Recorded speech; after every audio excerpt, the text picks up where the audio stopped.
Мен әйелмін, әлі жаспын, бірақ менің әйелдік тәнім мен жаным 10 жылдан бері мұз болып қатып қалған. Төсек дегенді ұмыттым. Күйеуім үйге кеш келеді, үнсіз тамағын ішеді, телевизорға қарап жатады да сыртқа шығып кетеді. Ал мен бөлмеме жалғыз кіремін. Есікті жапқанда қабырғалардың салқыны маған тікелей тиеді. Жылу жоқ, құшақ жоқ, еркектің дәмін сезбеймін. Түнде жалаңаш тәнімді құшақтап жатып, өз қолыммен өзімді жылытамын. Айнаға қарағанда аппақ денемді көремін. Төсім толық, жұмсақ, белім әлі нәзік, ернім қып-қызыл. Мен әлі де жас, шөлдеп тұрған әйелмін.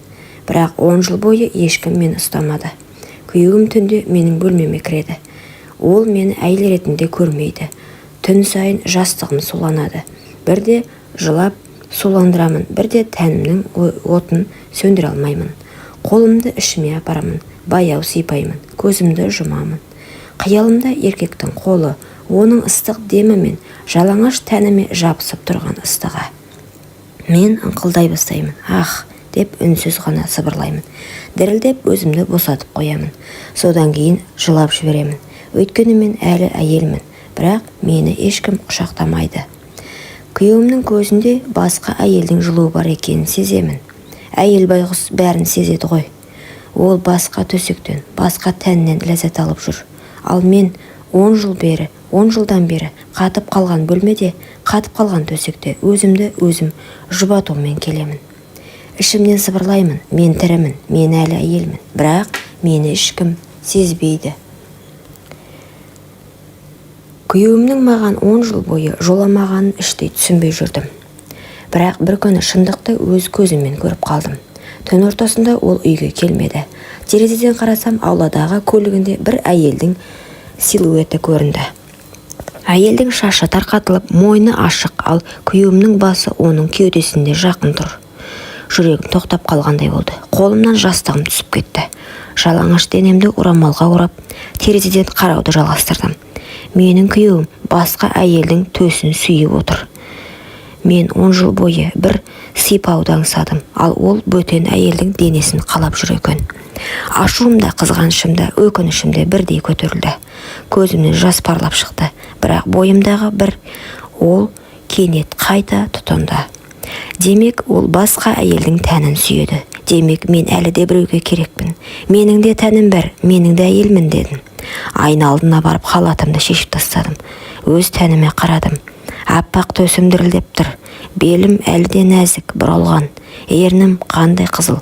Ол мені көрмеді, бірақ басқа еркек көреді деп сыбырладым өзіме. Сөйтіп кек алайын дедім. Сол түні ұйықтай алмадым. Қолымды төсіме апарып баяу сипадым. Екінші қолмен төмен түсіріп, денемнің ыстығын сездім. Аузымнан ыңқыл шығып кетті. Ах, мені де біреу осылай ұстаса ғой дедім. Төсегім дірілдеп, тәнім шөлін қандыра алмай жатып, өзімді қинап шықтым.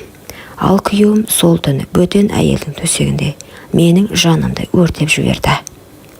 Сол сәтте шешімім пісіп жетілді. Мен бұлай өмір сүре алмаймын.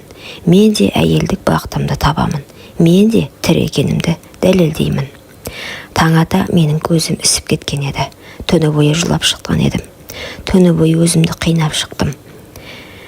Ал күйеуім таңертең кіріп келді. Үстінде бөтен әйелдің иісі. Менің жаным қиналып, қолым қалтырап кетті. Қашанға өз-өзімді қанағаттандырып жүремін дедім. Мен оның бетіне қарауға батпадым.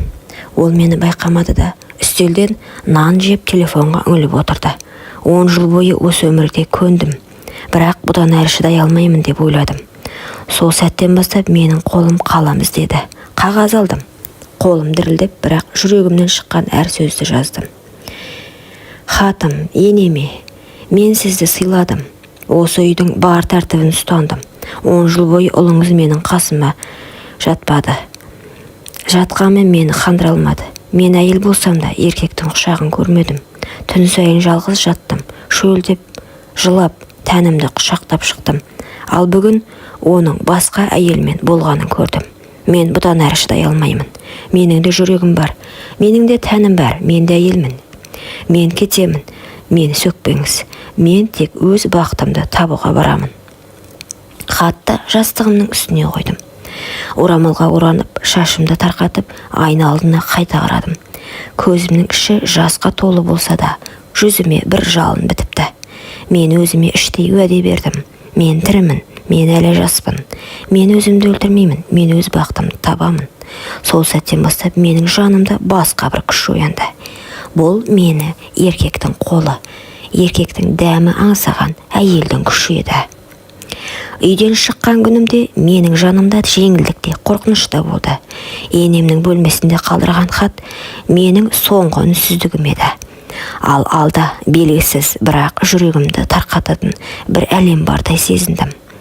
Көшеде келе жатып мен өзімді өзгеше сезіндім. 10 жыл бойы тұншыққан әйел енді еркін демалғандай еді.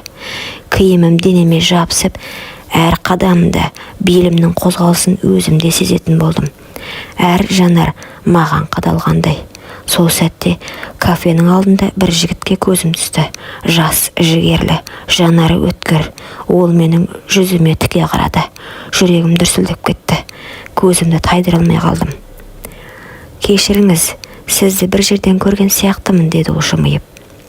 Мен ыңғайсызданып, бірақ жүрегім қатты қалап, соғып тұрды. «Жоқ, мүмкін», дедім күмілжіп. Ол қолын созды. Қолын алған сәтте денемне бір ыстық тоқ жүріп өткендей болды. 10 жыл бойы еркек қолын сезбеген нәзік алақаным сол сәтте қайта тіріліп кеткендей. Жүрегім ішімнен сыбырлады.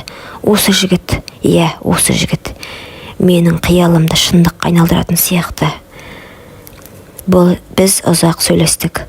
Оның дауысы еркектік сенімділікке толы, ал менің даусым алғаш рет жанданып күлкім шыға бастады. Ол маған үңіле қараған сайын менің төсім көтеріліп, демім жиілеп бара жатты. Мен жас қыздай ұялып, бірақ әйелдік отыммен жанып тұрдым. Кетерде ол жай ғана сыбырлап айтты. «Сізді тағы көргім келіп тұр. Сізде бір сыр бар сияқты», деді. Мен басымды изедім. Ішімде бір от лапылдап, түнге дейін ұйықтай алмадым. Өйткені мен алғаш рет бөтен еркектің жанарынан өзімді әйел сезіндім. Келесі күні кешке ол хабарласты. Дауысы телефоннан естілгенде-ақ жүрегім дір ете түсті. «Сізді көргім келеді, қазір», дейді. Көруге келістім. Ішімде толқу, ұялу, бірақ бір тоқтаусыз тартылыс бар. Кешкі саябақта кездестік. Ағаштардың арасынан шыққанда ол маған тіке қарады. Жанары өткір, бірақ жылы. «Сіз бүгін әдеттегіден де әдемісіз», деді ол сыбырлап. Мен қызарып кеттім. Жүрегім дүрс-дүрс. Өзімді жас қыздай сезіндім. Ол қолымды ұстады. Қолының ыстығы алақанымнан жан жүрегіме дейін жайылып кетті. 10 жылдан бері алғашқы еркектік жанасу. Мен дірілдеп кеттім. Жігіт менің көзіме ұсақ қарады. Содан соң қолымды білегімнен жоғары сырғатты. Терге тиген әр жанасымды денемді тоғырғандай етті. «Сіз мені түсінбейсіз», мен дедім сыбырлап, сөз таба алмай. Ол менің сөзімді бөлді. «Мен бәрін сеземін.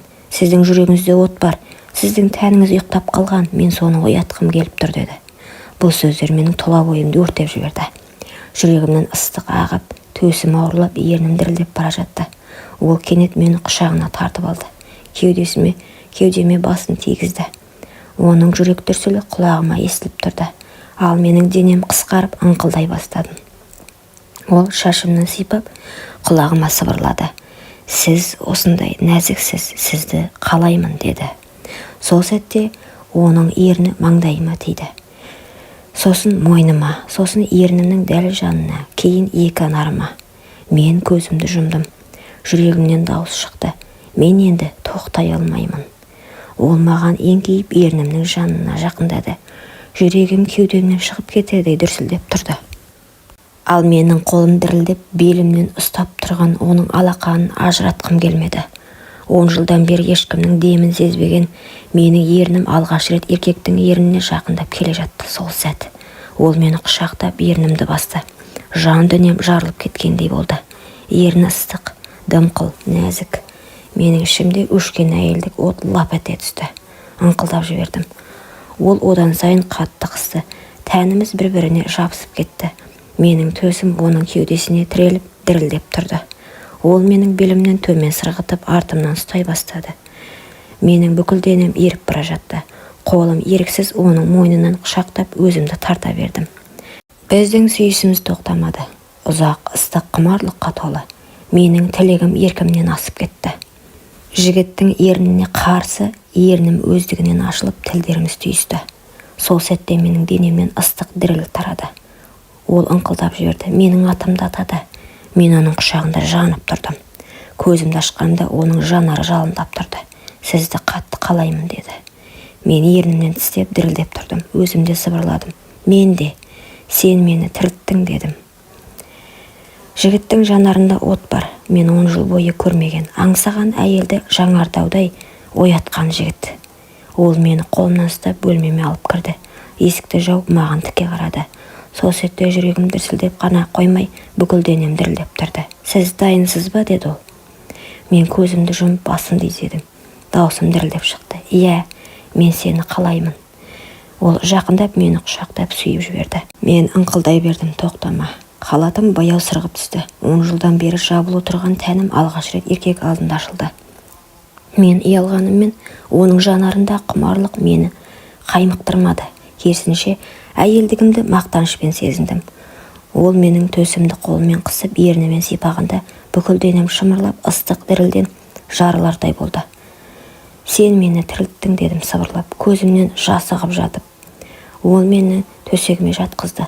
Қолдарыма, мойныма, кеудеме тоқтамай әр жерімді сүйді. Менің денем әр жанасуда құмарлықпен өртене түсті. Сол түні мен 10 жыл бойы аңсағанымды алдым. Мен қайтадан әйел болдым. Менің жанымда, тәнімде жанып, шөлін қандырып, рахатқа бөленді. Таң атқанда ғана біз бір-бірімізге құшақтасып құлап түстік. Мен оның кеудесіне басымды қойып сыбырладым. Жаңа өмірге қадам басқалы жүргенімде сыртта біреу бізді бақылап тұрғанын білдім. Ал ол менің 10 жыл бойы төсегін суытқан күйеуім еді. Соңғы өтінері менің өзгергенімді байқапты. Жүзім нұрланып, көзім жайнап кеткен. Өзге әйелдің құшағында жүрсе де, ішкі түкпірінде бұл әйел тек менікі деген еркектік қызғаныш маза бермепті. Ақыры бір түні артымнан аңдып келді. Мен жігіттің құшағында жатқанмын. Төсек ыстығынан буылып, тәнім мен жаным от боп жатқан шақ. Мен ыңқылдап, оның әр жанасуына еріп, әйелдігімді толық сезініп жатқанда есік алдынан сықыр естілді. Көзім ілінбеген, бірақ ол бәрін көріп тұрды. Күйеуім. Ол көлеңке арасында тұрып, көзін алмай тістеніп қарады. Менің жай қайымды, жігітіңнің ыстық демін бәрін естіді. Мен бұрын ешқашан оған шықпаған даусымды, ешқашан оған ашылмаған әйелдік сырды бөтен еркектен көрді. Жүрегім шаншып кеткендей болды. Бұл менікі еді. Қалайша ол басқа біреудің құшағында?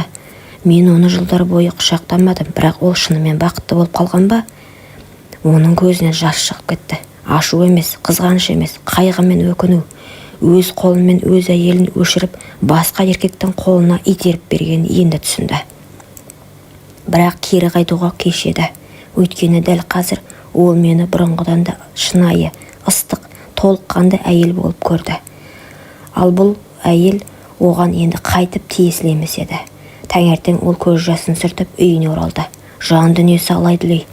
Жаңа әйелінің қасында жатса да, құлағына менің ыңқылым, көз алдында менің құштарлыққа толы бейнем киеле берді. Бұл оны тірідей өртеген азап еді. Ал менше, мен жаңа өмірге қадам басып үлгердім. Күйеуім сол түні мені көргеннен кейін тыныштық таба алмады.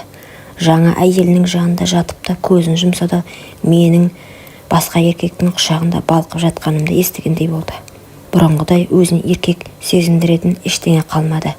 Жаңа әйелінің күлкісі де құшағы да енді жанын жылытпады. Қайта әр жанасу оған менің жоқтығымды еске алып, жүрегін қан жылытты. Ол өзін өзі жегідей жей бастады. Неге мен 10 жыл бойы әйелімді құшақтамадым? Неге мен оны жатын бөлмеден қуып бөтен етіп қойдым? Ол мені күтіп еді ғой, бірақ мен басқаға кеттім.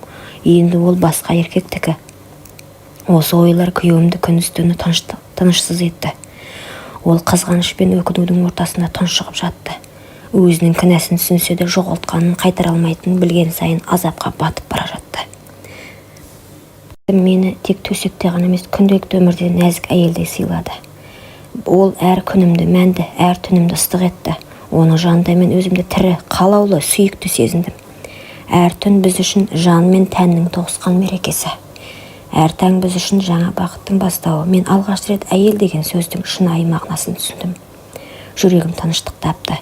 Мен өзімді ешқашан кінәлі сезінбедім. Себебі мен бақытты болуға лайық адаммын. Ал күйеуім ше, ол күннен күнге шөгіп бара жатыр. Жаңа әйелінің қасында жүрсе де көзінде қуаныш қалмады. Менің бейнемнен, менің жан айқайымнан құтыла алмай, бір сәт тыныштық таппады. Бірі отқа өртеніп, қайта туған әйел, бірі өз қолымен бәрін жоғалтып жалғыз қалған еркек. Бұл тағдырдың әділеті еді. Ол менікі еді. Ол қалайша басқаға кетті. Егер ол менікі болмаса, ешкімге де бақыт сыйламау керек. Түнде біздің есігіміздің алдымызға келді. Қолында бөтелке, жанарында қайғы. Терезеден ішке үңіліп, мені жас жігіттің құшағында бақытты күйде көрді. Оның жүрегі шыдамады. Бөтелкені сығып тұрып қабырғаға лақтырды. Дауыс шыққанда бір екеуміз селк етіп терезеге қарадық.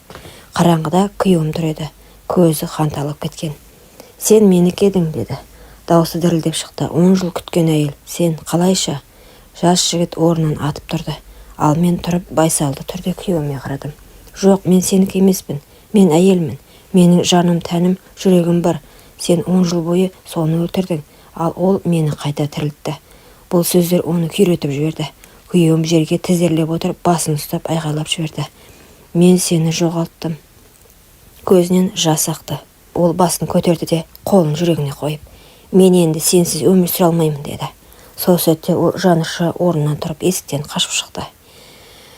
Бірақ артына қайтып қарамады. Біздің көз алдымызда қараңғыға сіңіп кетті. Арақпен баспақшы болыпты, бірақ сол қызғаныш пен өкініш оның түбіне жеткен екен. Ал менше, мен жас жігіттің құшағында өмірімді жалғастырдым. Мен әйел болып қайта тудым. Біз үйлендік. Мен өз бақытымды таптым, ал ол қызғаныштың құрбаны болды. Құрметті оқырман, өмірден алынған шынайы оқиғаларды тыңдағыңыз келсе, менің арнама тіркеліп, лайк, комментарий жазып қолдап кетіңіздер. Келесі кездескенше.